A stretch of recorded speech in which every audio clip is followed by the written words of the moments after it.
வெயில் நாளுக்கு நாள் அதிகரிச்சுக்கிட்டே தான் போகுது. அந்த வெயிலை எதுக்கு வேஸ்ட் பண்ணணும்? வாங்க இந்த மாதிரி வத்தலெல்லாம் போட்டு வச்சுக்கலாம். நமக்கு அப்புறம் மழை காலத்தில் யூஸ் ஆகும். Hi friends, welcome to Annam's recipes. இன்றைக்கி முறுக்கு வத்தல் தான் எப்படி செய்யலான்னு பார்ப்போம். பாருங்கள், நல்லா வந்திருக்கு. நீங்கள் எல்லோரும் கொஞ்சமாக முதல்ல ட்ரை பண்ணி பாருங்கள். இப்போ எப்படி செய்யலான்னு பார்ப்போம். எங்கள் ப்ராடக்ட்ஸ் எல்லாம் யூடியூப்பில் கமெண்ட்ஸ்க்கு கீழே வந்துட்டுருக்கு. அதில் போய் கிளிக் பண்ணிங்கன்னா அதோட ரேட்டு டீட்டெயில்ஸ் எல்லாமே இருக்கும். அதை கிளிக் பண்ணி நீங்கள் வேணுங்கிற பொருளை ஆர்டர் பண்ணி வாங்கிக்கலாம். இப்போ முறுக்கு வத்தலுக்கு தேவையானது என்னென்னு பார்த்துடலாம். அரைச்ச வத்தல் மாவில் இந்த டம்ளரில் 2 டம்ளர் எடுக்க போகிறேன். அதே டம்ளரில் 4 இது தண்ணி எடுத்து வச்சுருக்கேன். நீங்கள் எந்த கப்பில் எடுக்கிறீங்களோ அதில் அதே அளவு மெஷர் பண்ணிக்கலாம். அப்புறம் ஸ்பூனில் 2 ஸ்பூன் கல்லுப்பு தான் எடுத்திருக்கேன்.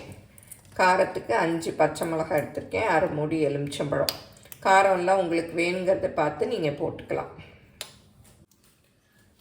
இப்போ மாவு எடுத்துக்கலாம். நீங்கள் கொஞ்சம் கொஞ்சமாக 2 டம்ளராக செஞ்சாலும் பரவாயில்ல. ஏன்னா நிறைய செஞ்சோன்னா செய்யறதுக்கு ரொம்ப கஷ்டமாக இருக்கும். கொஞ்சம் கொஞ்சமாக செஞ்சிங்கன்னா செய்யறது ஈஸியாக இருக்கும். இப்போ 2 டம்ளர் அளவு எடுத்தாச்சு. இப்போ பச்சை மிளகாயும் உப்பையும் மிக்ஸி ஜாரில் போட்டு அரைச்சிக்கலாம். இப்போ இதில் தண்ணி அளந்து 4 டம்ளர் அளவு எடுத்து வச்சுருக்கேன். அதை இதில் ஊற்றி கரைச்சிக்கலாம்.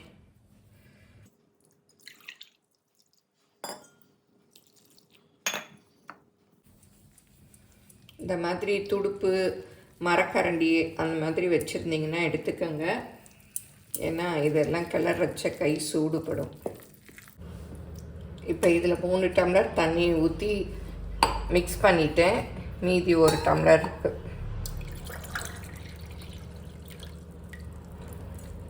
நீங்கள் இல்லாட்டா தண்ணி கொதிக்க வச்சுட்டு மாவை தூவி கூட கிளறலாம். அது கொஞ்சம் கஷ்டமாக இருக்கும். அதனால தான் நான் ஃபஸ்ட்டே இந்த மாதிரி மிக்ஸ் பண்ணிக்கிட்டேன். அது சில சமயம் கட்டிலாம் கூட வரும். இந்த மாதிரி பண்ணிக்கிட்டா கொஞ்சம் கட்டி வராமல் நம்ம மிக்ஸ் பண்ணிக்கலாம். பாருங்கள், நல்லா மிக்ஸ் பண்ணியாச்சு. இப்போ மிளகாயும் அரைச்சிக்கிட்டாச்சு. கொஞ்சமாக தண்ணி ஊற்றி அரைச்சிக்கோங்க. எலுமிச்சம்பழத்தையும் புழிஞ்சு வச்சுக்கலாம். இந்த விதையெல்லாம் எடுத்துக்கலாம். இப்போ மீதி இருக்கிற 1 டம்ளர் தண்ணி ஊற்றி கொஞ்சமாக சுட வச்சுக்கோ. இன்னொரு எக்ஸ்ட்ரா டம்ளர் தண்ணி சுட வச்சுக்கிறேன். பத்தலைன்னா நம்ம ஊற்றிக்கலாம். இங்கே பக்கத்து அடுப்புலேயே சுட வச்சுக்கிறேன். இப்போ தண்ணி நல்லா சூடு வந்துருச்சு. இந்த மாவை ஊற்றி கிளறிடலாம்.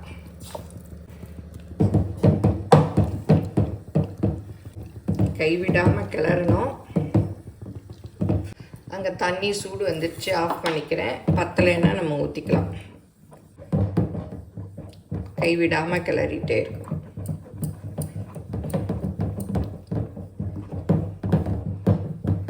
பாருங்க, விட்டுட்டோன்னா இந்த மாதிரி கட்டியாயிடும். அடுப்பை குறைச்சி வச்சுக்கோங்க.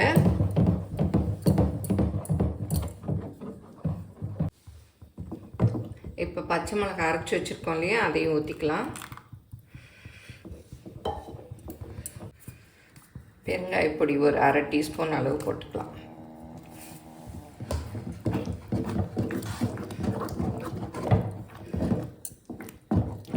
இப்போ கட்டி வர மாதிரி தான் இருக்கும். அப்புறம் நம்ம இறக்கி ஆற வச்சுட்டு நல்லா கையில் பிசைஞ்சிக்கலாம். நல்லா அடிகனமான பாத்திரமாக வச்சுக்கோங்க. இல்லாட்டா கிளறு வச்சு அடி பிடிச்சிடும். இப்போ எப்படி வெந்துருச்சுன்னு பார்க்கணுன்னா பாருங்க, இப்படி நனைச்சிட்டு தொட்டு பார்த்திங்கன்னா ஒட்டாமல் வரணும். ஒன்று கூட ஒட்டலை, வெந்துருச்சு. அடுப்பு ஆஃப் பண்ணிடலாம். இப்போ எலுமிச்சம்பழ ஜூஸ் ஊற்றிடலாம். இப்போ அப்படியே மூடி ஆற விட்டுடலாம். ஆறின பிறகு நல்லா பிசைஞ்சிட்டு புழிஞ்சு விட்டுடலாம். இப்போ திறந்து பார்க்கலாம். நல்லா ஆறிடுச்சு.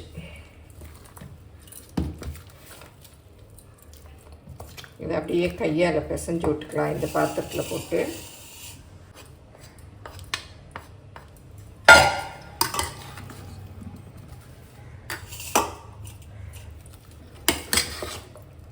நீங்கள் இதில் ஜீரகம் போட்டுக்கலாம். ஜீரகம் போட்டால் புளியரைச்ச சில சமயம் கட்டையில் அடைச்சிக்கும், அதனால் நான் போடலை. ஜீரக பொடி கூட போடுறதுன்னா போட்டுக்கலாம். சிலர் இந்த பேக்கெட்டில் வச்சுட்டு அப்படியே கூட புளிஞ்சு விட்றாங்க. அப்படி பண்ணிங்கன்னா நீங்கள் ஜீரகம் போட்டுக்கலாம். நிறைய செஞ்சிங்கன்னா நைட்டே கூட கிண்டி வச்சுட்டு காலையில் எழுந்ததும் அப்படியே புளிஞ்சு விட்டுறலாம். பாருங்கள், சட்டி க்ளீனாக இருக்குது.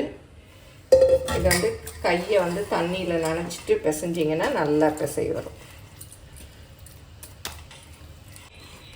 கட்டி இல்லாமல் நல்லா பிசைஞ்சுக்கணும். ரொம்ப கட்டி இல்லை.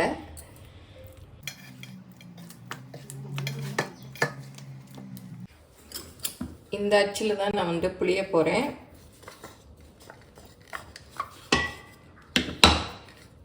இதை உள்ளே போட்டுக்கலாம். இதை புளிகிற அளவுக்கு எடுத்து வச்சுக்கலாம்.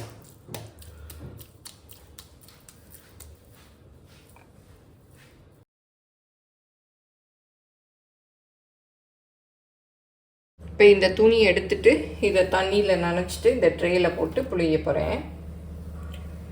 நீங்கள் டைரெக்டாக மாடியில் போய் துணியை விரிச்சிட்டு போடுறதுனாலும் போட்டுக்கலாம்.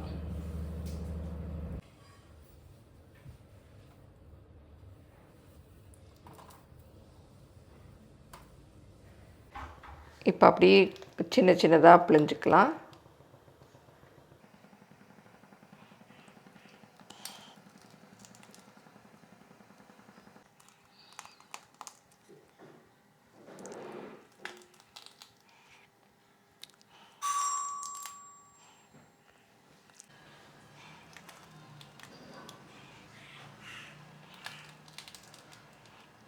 இப்போ ஃபுல்லும் பிழிஞ்சாச்சு.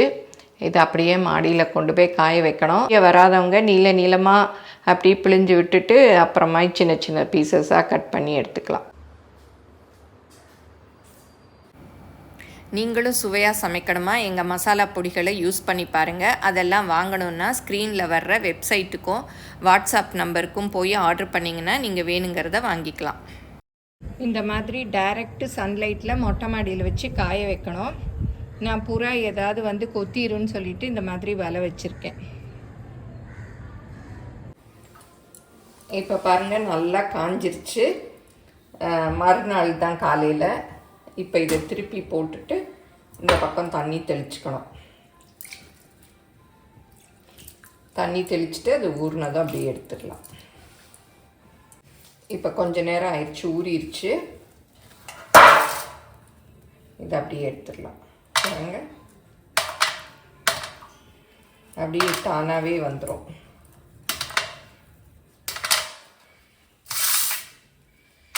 நீங்கள் எடுக்கவே வேணாம், அப்படியே எடுத்துகிட்டு வந்துடும். அப்படியே விழுந்துச்சு.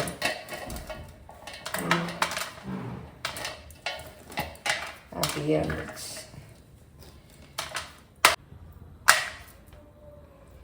இதை திரும்பவும் வந்து வெயிலில் வச்சு நல்லா காய வைக்கணும். துணியில் பாருங்கள், ஒன்றுமே ஒட்டலை. எல்லாத்தையுமே எடுத்தாச்சு. இது எல்லாத்தையும் திரும்பவும் மாடியில் கொண்டு போய் காய வைக்கணும். எடுத்த முறுக்கு வத்தலையெல்லாம் இந்த மாதிரி டைரக்ட் சன்லைட்டில் 2-3 நாளைக்கு நல்லா காய வச்சு எடுத்து வச்சா வருஷத்துக்கு கெடாமல் நல்லாயிருக்கும். இப்போ இந்த முறுக்கு வத்தலையெல்லாம் பொரிச்சு பார்க்கலாம்.